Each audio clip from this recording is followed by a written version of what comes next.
Em uma terra marcada pela desobediência, onde os altares de ídolos se erguiam em desafio ao Deus vivo, um homem surgiu como uma chama no escuro, um profeta chamado Elias, de Tisbé, em Gileade. Não havia aviso prévio, nem linhagem nobre anunciada. Ele apareceu como se enviado diretamente do coração de Deus, com uma mensagem ardente nos lábios. Sua figura era simples, vestida com um manto de pelos, mas seus olhos carregavam a autoridade de quem falava em nome do Senhor. Ele se apresentou diante de Acabe, rei de Israel, cuja casa se afundava na idolatria sob a influência de Jezabel, sua esposa, uma adoradora fervorosa de Baal. Sem hesitar, Elias declarou com voz firme: "Vive o Senhor, Deus de Israel, perante cuja face estou, que nestes anos não haverá orvalho nem chuva, senão segundo a minha palavra." Era um pronunciamento ousado, um juízo contra um povo que trocara a glória do Criador pelos falsos deuses de madeira e pedra. A terra secaria, os céus se fechariam e a nação sentiria o peso da desobediência. Elias não ficou para discutir ou negociar. Ele entregou a mensagem e partiu. Guiado pelo mesmo Deus que o enviara, o Senhor que nunca abandona os seus, dirigiu Elias para um lugar isolado, junto ao ribeiro de Querite, a leste do Jordão. Ali, longe dos palácios e das multidões, ele encontrou refúgio. A ordem divina era clara: "Esconde-te junto ao ribeiro de Querite e beberás do ribeiro. E ordenei aos corvos que ali te sustentem." Elias obedeceu. E ali, na solidão, Deus proveu de maneira milagrosa. Todas as manhãs e tardes, corvos, aves improváveis traziam-lhe pão e carne.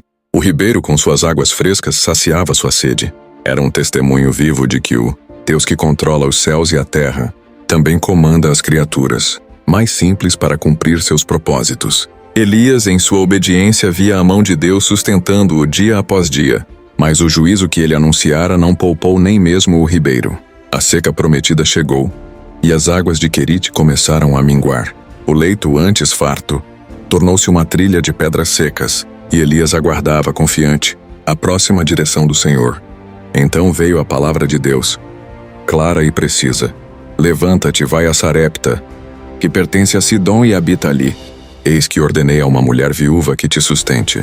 Sarepta era terra estrangeira, um lugar improvável para um profeta de Israel, ainda mais sob a influência de Jezabel, que viera daquela região. Mas Elias não questionou. Ele caminhou pela terra ressequida até chegar à cidade, onde encontrou uma viúva juntando lenha. Ela era pobre, com o rosto marcado pela fome e pela dor, e carregava apenas alguns gravetos. Elias, com ousadia nascida da fé, pediu-lhe água e um pedaço de pão. A mulher, com voz fraca, respondeu que tinha apenas um punhado de farinha e um pouco de azeite, o suficiente para uma última refeição para ela e seu filho antes de morrerem de fome. Mas Elias, movido pelo Espírito, disse: "Não temas. Faze o que disseste, mas primeiro faze-me um bolo pequeno e traze-mo. Depois farás para ti e para teu filho, porque assim diz o Senhor: a farinha da panela não se acabará, e o azeite da botija não faltará." A viúva obedeceu e o milagre aconteceu. Dia após dia a farinha não se esgotava, e o azeite continuava a fluir, sustentando os três em meio à fome que assolava a terra. A casa daquela mulher, outrora marcada pela escassez, tornou-se um testemunho da provisão divina. Mas a história em Sarepta não terminou aí. Certo dia, o filho da viúva adoeceu gravemente e morreu. O desespero tomou conta da mãe, que, com lágrimas, confrontou Elias: "Que tenho eu contigo, um homem de Deus? Vieste para trazer à memória a minha iniquidade e matar meu filho?" Elias não respondeu com palavras, mas com ação. Ele tomou o menino nos braços, subiu ao quarto onde ficava e, com fervor, orou ao Senhor: "Ó Senhor, meu Deus, faze que a alma deste menino volte a entrar nele." Por 3 vezes ele se prostrou sobre o corpo, clamando pela misericórdia divina. E Deus ouviu. O menino respirou novamente. E Elias o entregou vivo à mãe, que exclamou: "Agora sei que és homem de Deus, e que a palavra do Senhor na tua boca é verdade." O milagre não apenas devolveu a vida ao menino, mas também fortaleceu a fé daquela mulher e confirmou a autoridade de Elias como profeta do Deus vivo. Os anos da seca se passaram, e a terra de Israel sofria sob o juízo divino. Então Deus falou novamente a Elias: "Vai, apresenta-te a Acabe, porque darei chuva sobre a terra." Elias obedeceu e encontrou Acabe, que o acusou: "És tu aquele que perturba Israel?" Mas Elias, com coragem inabalável, respondeu: Não sou eu que perturbo Israel, mas tu e a casa de teu pai, porque abandonastes os mandamentos do Senhor e seguistes os Baalins. Ele propôs um desafio no Monte Carmelo, um confronto que decidiria de uma vez por todas quem era o verdadeiro Deus. Acabe reuniu os 450 profetas de Baal e os 400 profetas de Aserá, e o povo de Israel se juntou para assistir. Elias sozinho enfrentou a multidão. Ele falou com autoridade: Até quando cocheareis entre dois pensamentos? Se o Senhor é Deus, seguiu. Se Baal é Deus, seguiu. O desafio era simples.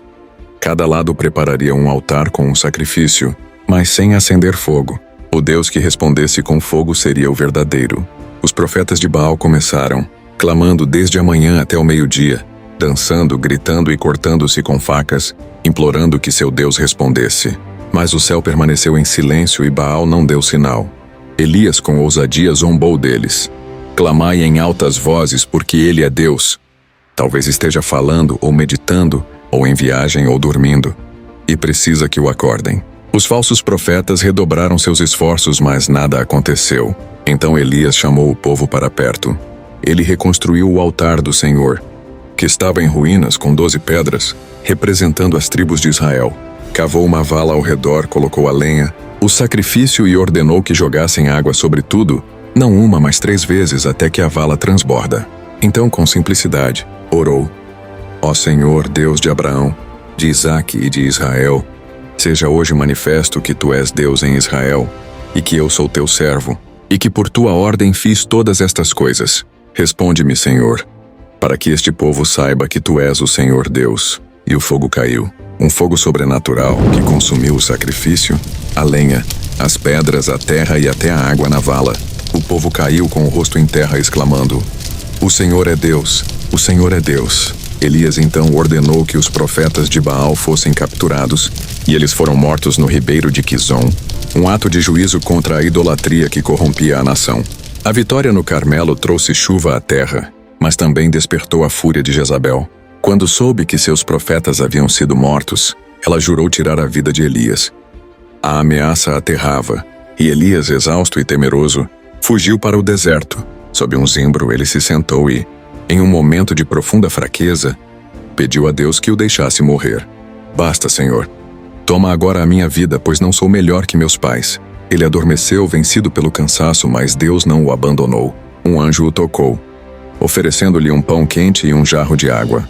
Elias comeu, bebeu e, fortalecido, caminhou 40 dias e noites até o Monte Horebe, o monte de Deus. Ali, em uma caverna, ele enfrentou sua solidão e desânimo. Deus perguntou: Que fazes aqui, Elias? Ele respondeu, lamentando que era o único fiel restante, perseguido e sozinho. Então Deus o chamou para fora da caverna. Um vento forte passou, despedaçando rochas, mas Deus não estava no vento. Um terremoto sacudiu a montanha, mas Deus não estava no terremoto. Um fogo ardeu, mas Deus não estava no fogo. Então veio uma voz mansa e delicada.